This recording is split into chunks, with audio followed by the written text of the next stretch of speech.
안녕하십니까. 인생성형가 청영기입니다. 오늘은 이런 필통입니다. 고사풍류 이렇게 써있네요. 고사풍류. 높은 선비는 풍류를 좋아한다. 높은 선비의 풍류. 그래요. 선비들이 풍류를 즐기면서 자기 학문에 심취하고 또 쉬고 그랬죠. 안빈낙도 조선시대에 선비들이 추구하는 측면이 있었죠. 가난해도 거기에 편안하게 거하면서 도를 즐긴다.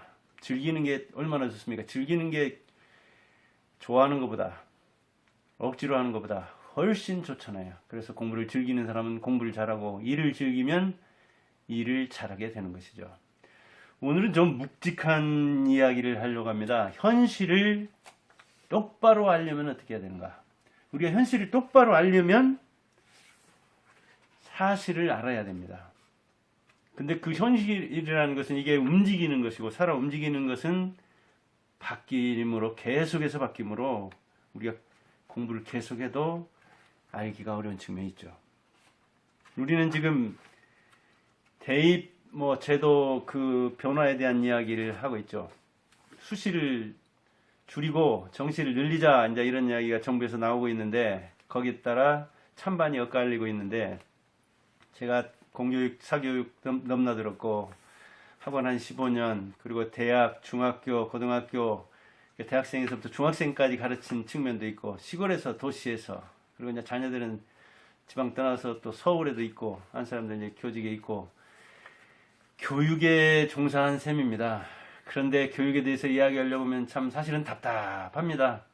왜냐하면 제도 바꾼다고 되는 것도 아닌데 사람이 바뀌어야 되는데 또 사람 바뀌는 게 그게 쉬운 문제가 아니고 또 사람이 바뀐다고 해서 사회가 바뀌는 것도 아니고 사람도 사회도 안 바뀌면 더욱더 답답한데 제가 초등학교 들어간 지가 1960년대고 지금이 그러면 한 50년 안팎 됐는데도 그렇게 크게 변한 것 같지는 않아요. 조금 괜찮아진 쪽으로 바뀌긴 했어도.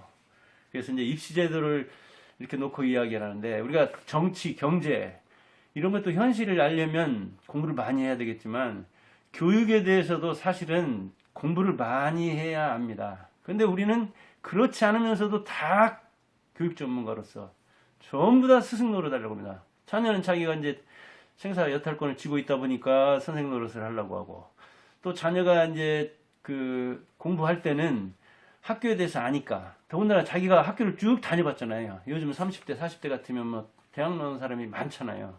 그러다 보니까 자기가 가장 잘하는 사람이 학교요, 교사요, 교육이잖아요. 그래서 대한민국 사람들은 전부 다 교육 전문가입니다. 그래서 저도 공교육이다 사교육 경험을 해보긴 했지만 교육 전문가들 앞에서 이렇게 이야기를 하려고 하니까 좀 그리고 오늘 또 통계가 많아요. 그래서 노트를 봐가면서 제가 이야기를 하겠습니다. 먼저 우리나라 사람들이 어떤 제도하에서 사느냐. 대입제도를 굉장히 중시하는데 그럼 대입제도를 누가 만드느냐. 보니까 그 20대 지금 현재 국회의원들이죠.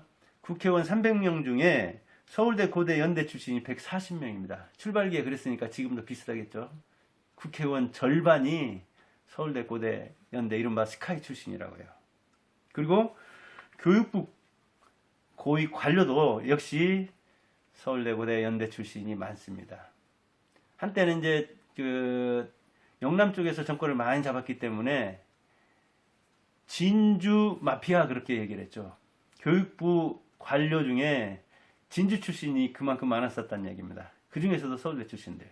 진주하면 남강 주변에서 LG다, 삼성이다, 효성이다 여러 그 그룹들이 탄생하기도 했는데 교육도 그들이 막강하게 쥐고 있었다는 이야기죠.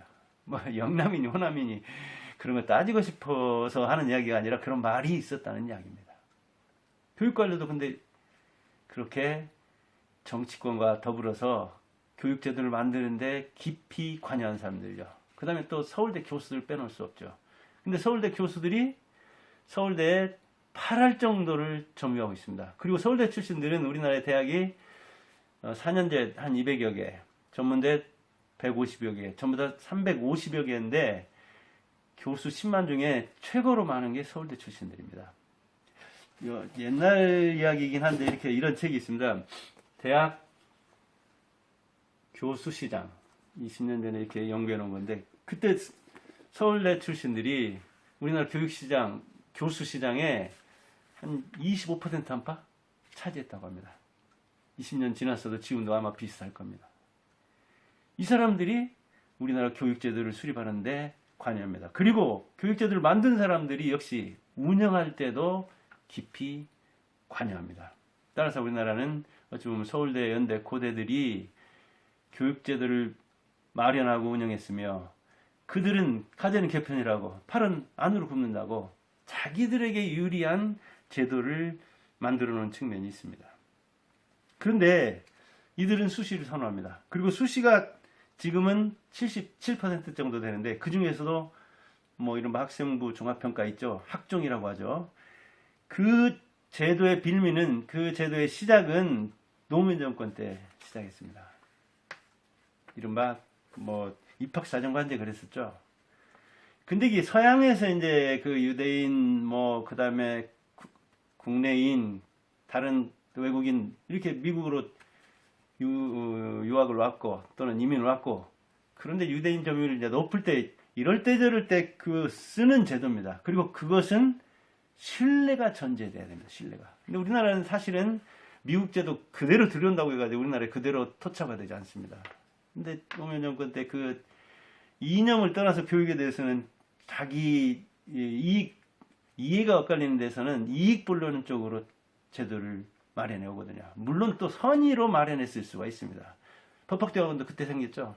근데 칼럼 보니까 법학대학원에서도 서울대 고대 빼놓고는 명문 법학대학원에서도 30개 안팎이던가요? 40% 50% 정도가 재수를 한다고 합니다. 이른바 반수 그러죠. 다니면서 준비하는 거. 그만큼 법조계 서울대 파워가 세단 이야기죠. 그럴 정도인데 우리가 있습니까? 대학 같은 데서는. 그런데 이제 이런 대학에, 그 좋은 대학에 가려고 하는 사람들이 그 제도를 마련하면서는 그 진보 정권이라고 하는 노무현 시대에도 상관없다니까요. 보수하고도 손잡고 자기에게 유리하게 만드는 그런 제도고, 우리나라가 어떤데 그 사회, 문화, 환경, 교육 이런 뿌리를 두고 있는지 긴밀하게 세밀하게 살피지 않고 들여왔습니다. 지금은. 그러니까 선의로 들여왔어도, 노무현 정권에서도 선의로 뭔가 했지만 이 부동산이나 교육 정책 실패한 거 많습니다. 그건 이제 빗나가는 이야기고 오늘 주제와 조금 거리가 있으니까, 아무튼 그때 시작했는데 이명박 정권, 박근혜 정권 때 얼마나 좋습니까? 이 보수들이야 대환영이죠. 그래서 이게 뭐 대폭 늘어났습니다. 막 지원하니까 입학사정관제, 그 입학사정관 이 제도도 많이 쓰면 지원. 그래서 이제 오늘 이르다니 보니까 이렇게 그것을 비롯해서 수시가 77% 안팎에 이르게 되었습니다. 그 관련자들은 어떤 반응을 보입니까? 우선 교사들 중에서도 진보 쪽인 이 정교조들은 수시 선호하죠. 줄인다고 하니까 반대하죠. 공교육 정상화 이야기를 하죠. 창의성 이야기를 하죠. 그러나 사실은 자기들이 수업하기 힘드니까 그런 측면이 있습니다. 이 수시에서는 내신에서 자기가 영향력을 행사할 수 있잖아요. 그러면 이 학생을 장악할 수 있는 측면도 있습니다. 사실은 제가 학원 할 때 20년 전 그때는 수업을 제대로 못한다고 할 정도였습니다. 그때 언어는 교과서 외에서 한 90% 안팎을 출제한 적도 있으니까요. 그러니 뭐 학생들이 학교 수업을 소홀히 하고 내신 반영도 적게 하니까 그런 세월도 있었다니까요. 그러니까 어찌 보면 학교에 너무 힘을 실어주면 좀 교사들이 아니라는 측면이 있고, 바깥에서 너무 뭐랄까 관여하게 하면 학교에서는 이제 수업을 하기 힘든 측면도 있죠.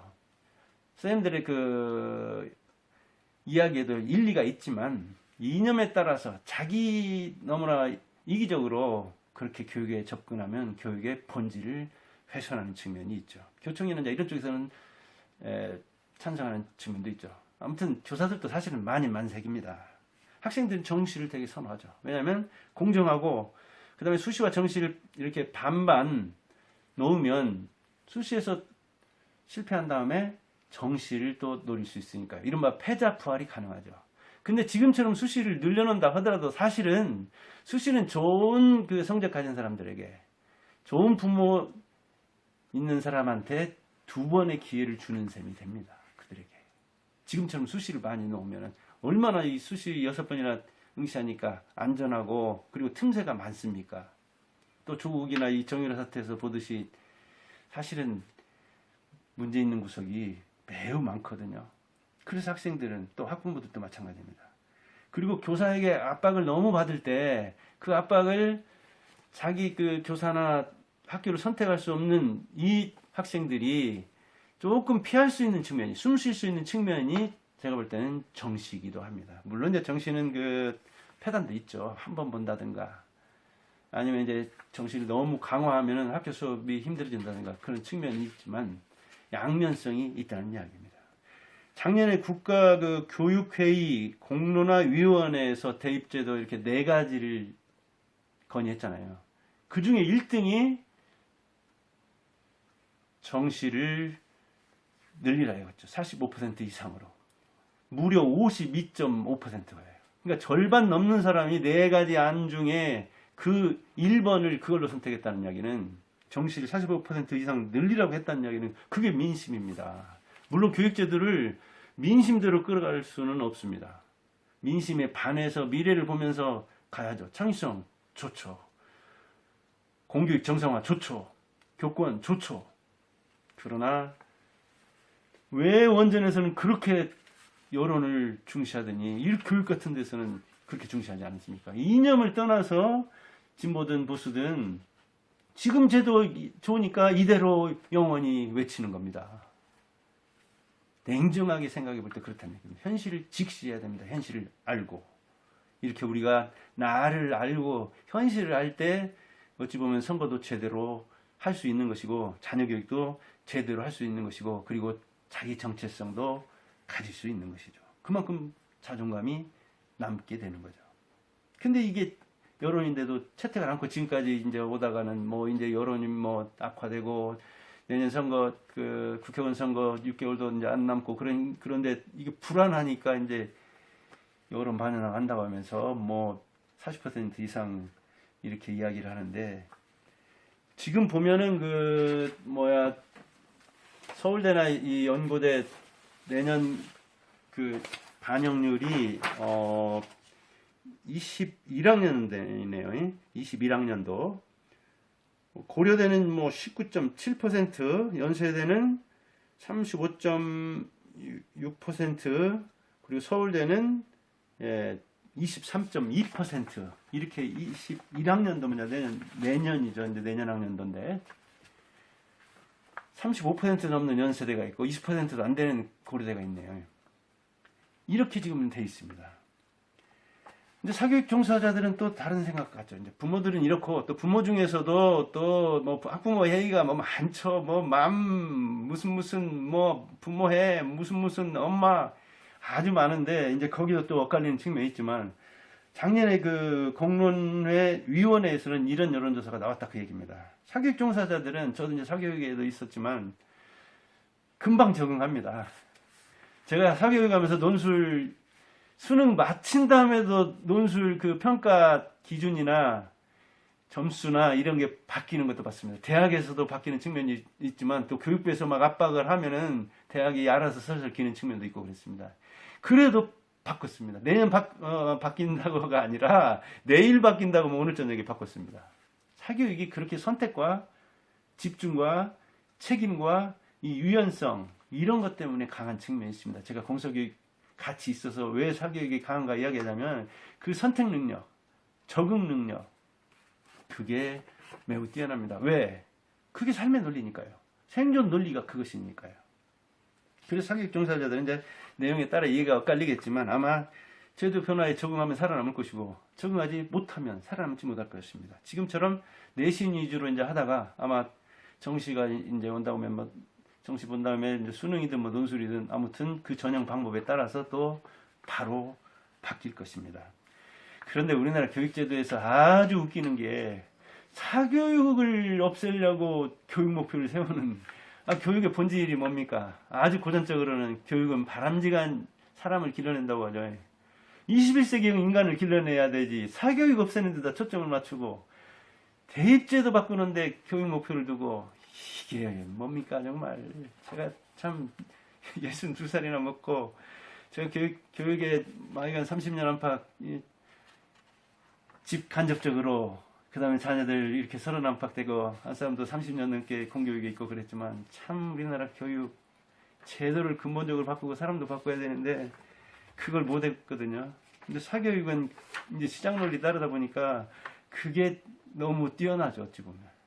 그러니까 공교육에 있는 사람들도 어찌 보면 사교육이 왜 저렇게 강한가를 살아남아야 합니다. 임용고시 합격 불합격만 따질 게 아니라. 그리고 물론 사교육에 있는 사람들도 너무 교육을 이 브랜드 마케팅의 원리로 써서 그런 요소로 써서 자녀들을 다른 사람의 귀한 자녀들을 보배들을 이렇게 훼손하는 손상시키는 그런 교육을 하면 안 되죠. 어찌됐든 사교육이든 공교육이든 교육이잖아요. 교육자잖아요. 제가 뭐 그런 얘기할 형편은 아니지만 저도 하여간 그런 생각을 갖고 있다. 그런 얘기입니다. 그럼 제 생각을 한번 얘기해 볼까요? 자, 그러면 너는 어떤데? 네 생각은 어떠냐? 제 생각입니다. 이거는 자유롭게 제 의견을 말하는 것이니까 오해 없기를 바라고 자기식으로 소화를 하기 바랍니다. 그리고 의견이 다른 거 있으면 뭐 공손하게 써 올리면 저도 답변할 수도 있고 형편에 따라서 대응하겠습니다. 제 생각으로는 우리나라를 봐야 됩니다. 우리는 사회를. 우리나라 미안하지만 영고주의, 학벌주의입니다. 불신 사회입니다. 외국인들이 보는 저신뢰 사회라고 해요.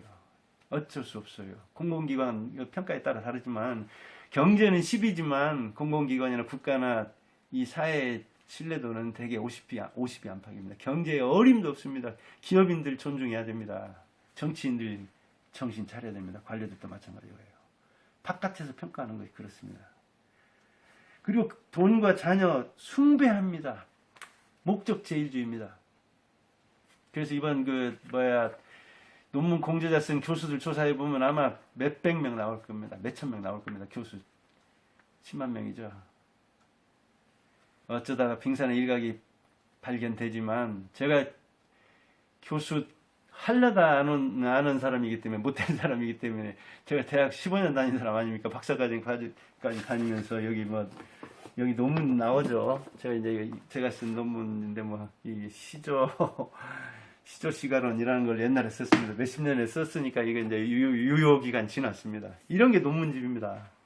판소리 연구. 이게 이제 판소리 학해가지고 1989년이네요. 제가 대학원 석사 다닐 때네, 이때는. 아주 오래된 건데, 여기에 몇십 편의 논문이 실려 있습니다. 한 20, 30조 간파. 책 쓰는 것하고는,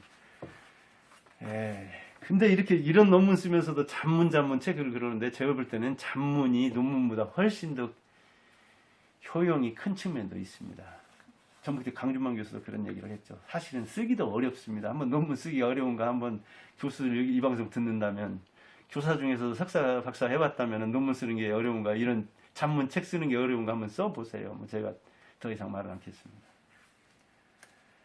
그래서 저는 이런 연고, 학벌, 불신사회, 금전과 자녀를 중시하는 사회에서 공정성을 확보하려면, 신뢰를 확보하려면, 내신은 그런 데를 인정한다고 합시다. 교과, 그런 대로 신뢰할 수 있죠. 문제 이제 품질은 차이가 있지만. 그러나 비교과, 이른바 창의적 체험활동이라고 하는 것, 그 속에 들어가는 봉사, 진로, 동아리, 자율, 자치활동들, 이런 것들. 근데 이건 제외한다고 하니까 학교에서는 그러면 이제 조금 숨통 트이는데 창의적 교육 하려고 하는데 이거 학교 교육 망치는 거 아니냐 막 이렇게 나오고 그러는데 이거를 입시에 그럼 반영해야 됩니까?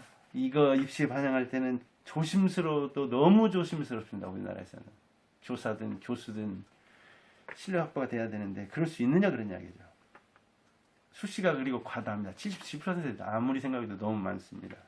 50% 이내로 줄이는 게 낫습니다. 제가 볼 때는. 제가 여기서 전주에서 논술하고 했는데 전주 인구가 60만 넘습니다. 군산, 익산 합치면 60만 안 됩니다. 여기 논술학원이 이를테면 5군데 있으면 인구는 군산 익산 합치면 여기가 같죠, 전주하고. 거기 한 군데 못 있습니다. 서울이 전주 인구의 뭐 20배 안 되죠. 1000만이니까. 그러면 여기 5군데 있으면 100군데 있을까요? 100군데가 아니라 몇백 군데 있습니다. 이렇게 산술적으로 되는 게 아닙니다. 이게 교육 차이는. 그런 차원에서 볼 때 이 수시 준비 빈자와 지방에 분리합니다. 제가 이거 이유까지 이야기하면 방송이 너무 길어지니까 간략간략하게 머리만 쭉쭉 말하겠습니다. 그리고 부모들도 이해 못합니다. 몇천 가지 되는 거. 우리 부모처럼 초등학교 4학년 평균 학력까지 사람이면 어떻게 알겠습니까? 이런 입시제도를. 학생들도 이해 못합니다. 사실은. 그리고 외부에 의존해야 됩니다. 어쩔 수 없이. 지금같이 이게 나오면 제가 뒤에 이제 서울대 그 수시 전형에 대한 이야기, 뭐 서류에 대한 이야기를 잠깐 하겠는데 준비 어차피 다른 교육을 합니다. 그러다 보니까 이렇게 가짜로 막 만들어내고 부모들이 튼튼한 부부 교수들은 그렇게 만들어내고 그러지 않았습니까? 서류를. 그게 이제 지금 이 조사받는 조국을 비롯해서 자기 양심 있는 사람들은 알 겁니다. 서울대 교수들이 이 전국에 다 깔려있는데 여러분들 동양대 잘 몰랐잖아요. 근데 이번 사태를 통해서 알았잖아요. 대학이 350개나 되는데 서울대 교수들이 전국에 다 깔렸다니까요. 서울대 출신들이. 그러면 막노동 하는 사람하고 그 사람하고 같냐고요. 학교에 가정의 청력이 중요하지만 자녀의 몫이 커야 되지 부모가 시험 치는 격이 되면은 문제가 있는 거 아닌가요? 서양제도 우리나라 들어온다고 해서 우리나라에 서양식으로 뿌리 내립니까? 토양이 다른데. 그래서 학습력 좋고 적성, 발전 가능성, 인성, 잠재력, 창의성 다 좋아요. 환상과 이상은 이야기하지 말합니다. 현실을 직시해야 돼요. 냉혹하게. 그럼 듣기 좋은 말로 이야기할 게 아니라 현실에서 우선 발을 딛고 이야기를 해야 됩니다. 정성평가, 주관평가가 가능할 수 있는 우리나라 이 연구사에서 그런 제도를 들어서 말 듣기 좋게 전부 다 가릴 수 없는 겁니다. 조국 사태에서 그런 혐의가 얼마나 짙게 나왔습니까? 그리고 그게 한둘이겠습니까? 자녀 공저자로 올린 게 얼마나 많이 나왔습니까? 그것도 좋은 대학일수록 많이 올렸잖아요. 교수들 도매금으로 나무라려고 하는 게 아닙니다. 어찌됐든 이런 사회에서는 불신의 기초에서 점검할 수 있어야 되고 공정성을 확 담보하는 거 그게 중요한 거 아닙니까? 입시에서는.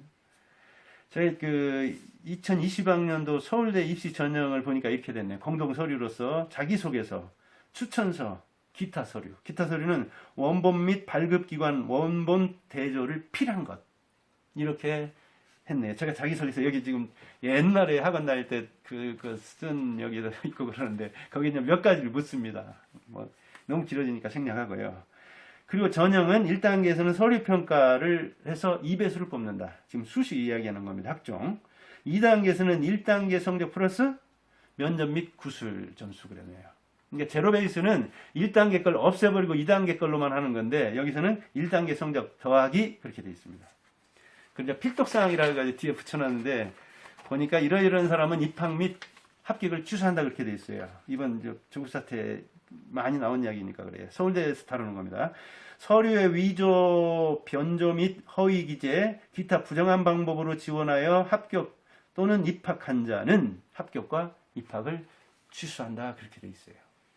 그러니까 졸업한 다음에도 취소할 수 있겠죠. 그게 이제 발견되면 입학을 취소한다고 했으니까. 참 어찌 보면 이제 우울한 측면도 있지만 이런 교육 팩트를 알고서 교육 전문가로서 자기 자녀를 지도할 때 또는 어디서 다른 사람하고 이야기할 때 우리가 얘기해 볼 수가 있는 거죠. 서울대 저도 오래간만에 10년 넘어서 학원 떠나가지고 오늘 입학처 들어가서 뭘 하긴 해봤네. 여러분들이 인터넷만 뒤져도 입학사정관제가 뭔가 지금 실시하는 수시가 뭔가 정시가 뭔가 그 수시 중에서도 이른바 학종 그런 게 뭔가 하는 것은 알 수 있습니다. 조금 따분하더라도 따지고 들어야 하더라도 그런 거에 신경을 써야 됩니다. 제가 볼 때는 조금 다른 시간을 줄이고 얼마나 중요합니까? 그런 걸 이해하고 그리고 선거할 때 국회의원 제대로 뽑고 자기 조카한테 조언할 때 자기 자녀 교육할 때 기묘하게 필요한 거잖아요. 그래서 오늘은 예, 현실을 직시하려면 어떤 능력을 갖춰야 되느냐? 지식이 있어야 된다. 알아야 된다. 그런데 무엇을 알아야 되느냐? 교육에 대해서 평가하려면 교육에 대해서 알아야 된다. 그런 이야기를 해봤습니다. 그래서 여러분에게 도움이 되길 바라고, 도움이 만일 됐다면 참, 예, 구독도 해주시고 저에게 힘을 주시면 저도 이렇게 고상한 선비로서 고사, 풍류, 또 풍류도 이렇게 즐기고 여러분들도 그러기를 바랍니다. 정영기 TV의 정영기가 알려드렸습니다. 감사합니다.